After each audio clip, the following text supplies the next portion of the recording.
Since its founding, think about Thomas Jefferson's notes of the state of Virginia. I'm going to come home. I'm trying to get there. Right? Think about, he said, I tremble for this country because of the sin of slavery. Right?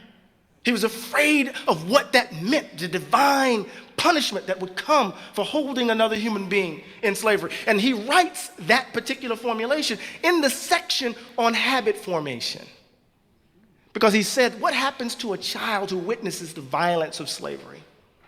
Something is broken on the inside of such a child who experiences that. Something happens to their character, Jefferson suggests. But in that moment of fear, right, it drives policy. Think about, right, the fear of Abraham Lincoln in the second inaugural, supposedly the second founding. Think about the fear surrounding Black rage with the Black Panther Party. You know, that cover of the New Yorker where they had Obama dressed as a Muslim and Michelle Obama as Angela Davis. And they were bumping fists, and people were like, what does that mean? Did they bumped fists? Did the Black people just begin revolution?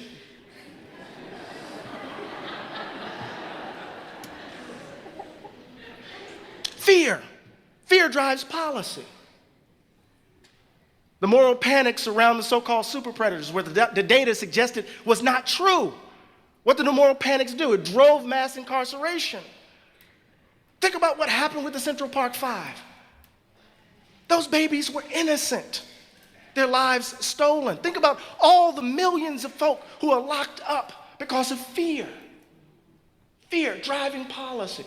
We can no longer be afraid. And that fear actually drives our political behavior, Black political behavior. As I said earlier, we're afraid to trigger your fears.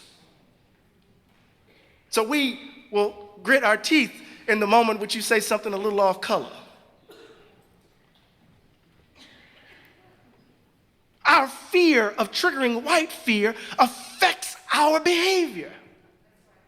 So we're masking day in and day out, walking past each other, not really seeing the humanity of the person right in front of us. No wonder we're stuck.